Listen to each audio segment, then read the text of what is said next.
tout le monde, bienvenue une fois de plus sur ma chaîne YouTube. Alors, j'ai allumé ma caméra aujourd'hui, certainement pour la première fois. C'est pour vous parler de mon expérience en tant que gardienne de prison ici aux États-Unis. Ici, on les appelle Correctional Officer. Donc, avant de commencer, je vous invite à liker ma page, à vous abonner et après partager. Voilà. Donc, quand je suis arrivée ici en 2016, ça c'était pas mon premier boulot. Mon premier boulot était ménagère. Je travaillais en tant que ménagère dans un hôpital de la place. J'ai travaillé là-bas pendant moins un an, 6 ou 7 mois, presque 2 ans. Je ne parlais pas l'anglais, hein. Je faisais les cours d'anglais le matin, je partais travailler le soir. Et j'étais même déjà enceinte. Parce que quand je suis arrivée ici, je n'ai pas pris le temps parce que j'avais déjà beaucoup perdu le temps en Afrique. Dès que je suis arrivée, je suis tombée enceinte et j'ai commencé à aller travailler, mais le ventre était petit, on ne voyait pas le ventre. Donc là-bas même j'ai caché, je n'ai pas dit que j'étais enceinte.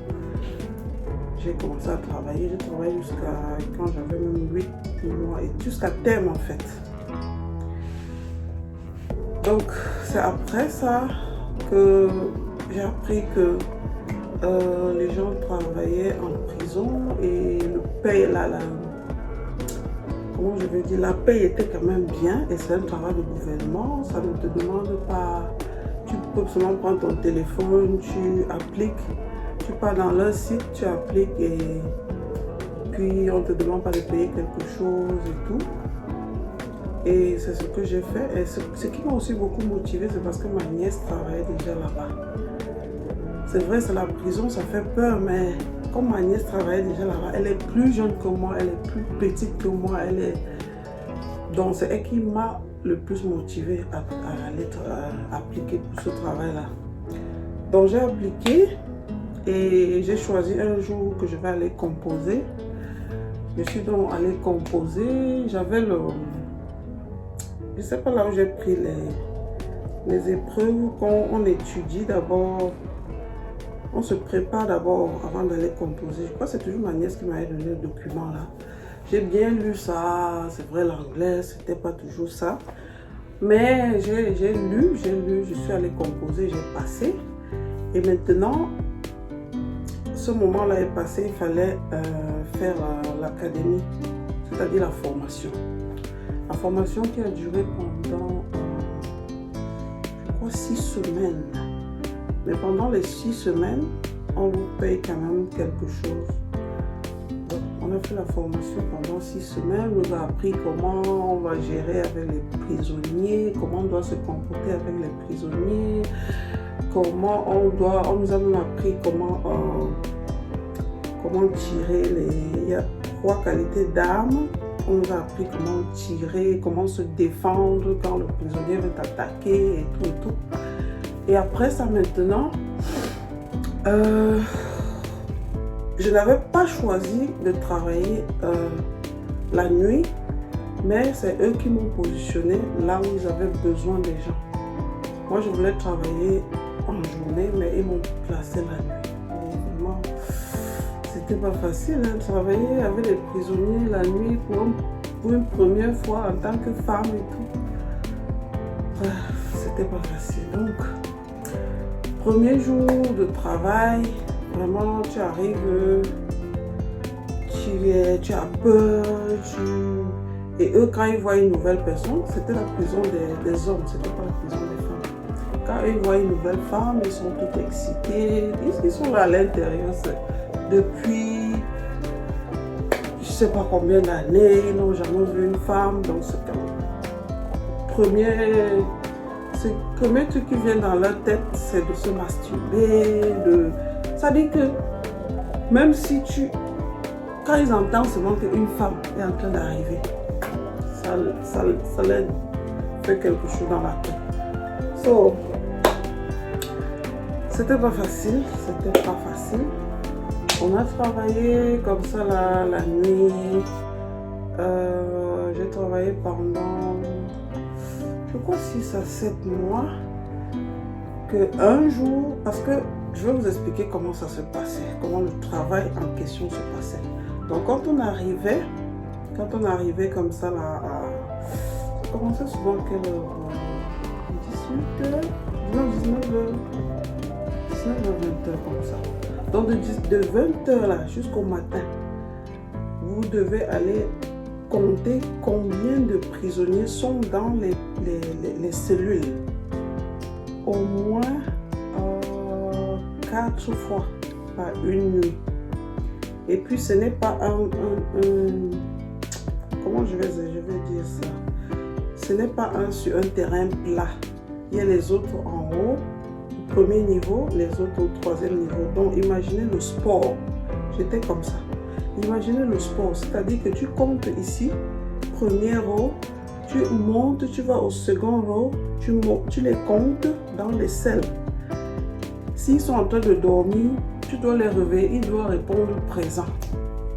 Parfois tu arrives comme ça, l'autre fait semblant de dormir. Parce qu'il veut que tu restes là, il te voit, il est content, il se massure. Alors ton temps est en train de passer. Tu dois compter vite, aller, continuer à compter. Donc, après avoir compté maintenant, il faut aller les servir. Il faut aller servir le café. Tu dois aller servir le café à une certaine heure. Après le café, tu dois aller servir peut-être les glaçons. Parce qu'ils ont souvent besoin des glaçons là-bas. Après les glaçons, maintenant, il faut aller servir le petit déjeuner à 4 heures. Imaginez tout le sport. Là.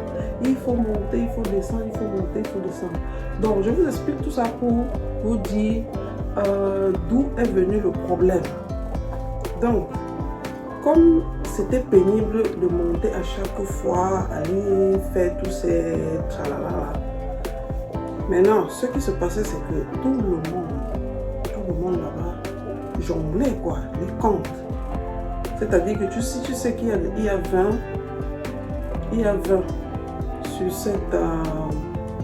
sur cette rangée. Donc il y avait les rangées où il y a deux prisonniers dans les cellules. Tu sais déjà ça dans ta tête. Tu écris seulement sur le papier. Tu ne parles pas les compter. Tu écris seulement sur le papier et tu remets au chef là-bas devant. C'est comme ça qu'on jonglait. Maintenant, ce qui s'est passé, c'est que comme eux, ils savent que nous, les femmes, on va venir, en venant les compter, ils vont rincer leurs yeux sur nous. Donc, quand on a jonglé sur le papier comme ça, que on a écrit le nombre de prisonniers au préalable, sans être allé les compter. Alors que eux, ils sont là, ils attendent qu'on vienne pour qu'eux, ils profitent, ils rincent leurs yeux. Ils ne nous ont pas vus. Donc, c'est un des prisonniers qui, je ne sais pas appeler ça comment, c'est la plainte, qui nous a porté plainte. J'étais avec une soeur camerounaise là aussi. Elle s'appelle Margaret. Si elle regarde la vidéo, là, elle va se reconnaître. Donc, on était à 2 pour la punition là. Donc, ils nous ont... je ne sais plus comment on dit ça. Ils nous ont porté plainte devant le chef. Que bon, on n'est pas... Ils nous ont trahi en fait. Qu'on n'est pas venu en ligne les compter à telle heure. Et effectivement, ils sont allés. Et ça, c'est un truc que tout le monde faisait. Hein. Tous les gars de prisonniers faisaient ça depuis des années.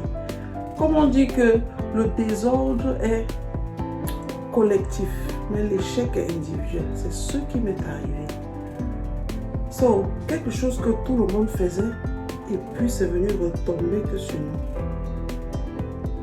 Dieu sait pourquoi il fait ces choses. Ça m'avait beaucoup fait mal, mais bon, aujourd'hui, je ne pense plus à ça. Donc, ils sont allés nous porter plainte et effectivement, notre sergent est allé, elle a regardé la caméra, elle a vu qu'effectivement, les fils ne sont pas allés compter à telle heure. On nous a convoqués pour nous poser des questions. On n'a pas nié. On a dit que, on n'est pas allé compter parce que on était fatigué, on a sorti, se défendu comme on pouvait. Et c'est de là que nos punitions sont arrivées. On on nous a punis sévèrement. On nous a collé. C'était en quelle année que j'ai travaillé là-bas? 2019.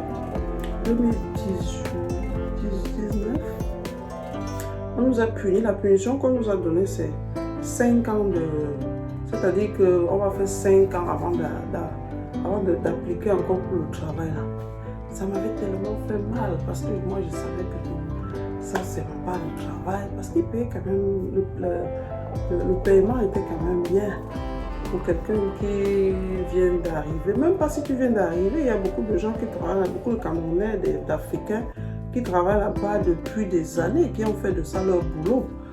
Et donc moi, dans ma tête, je ne savais pas que un jour j'allais me retrouver en train de rentrer encore à l'école. Non, moi je savais que c'était mon boulot là-bas. C'est pour ça que ça m'avait tellement fait mal, tellement fait mal. Mais comme Dieu fait ces choses, nous voici aujourd'hui qui fait autre chose, qui me donne plus d'argent, qui est vraiment ce qu'il me fallait. Donc, je profite aussi pour faire passer ce message que quand Dieu ferme une fenêtre, c'est qu'il est en train de se préparer à ouvrir une porte. Et c'est ce qui s'est passé. Donc aujourd'hui, je ne pense plus à ça. Je ne pleure plus. C'est... Bon, c'était arrivé comme ça. Donc, tout de suite là, je vous fais regarder quelques de nos photos. Il n'y a pas de vidéo que j'ai pu faire là-bas à l'intérieur de la prison parce que on ne peut pas entrer là-bas avec le téléphone. On ne peut pas entrer là-bas avec les téléphones. Donc, il n'y a que les photos que je vais vous faire regarder. Donc, allons-y voir.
Si la vidéo vous a plu, n'oubliez pas de vous abonner, comme je disais tantôt, de liker et de partager.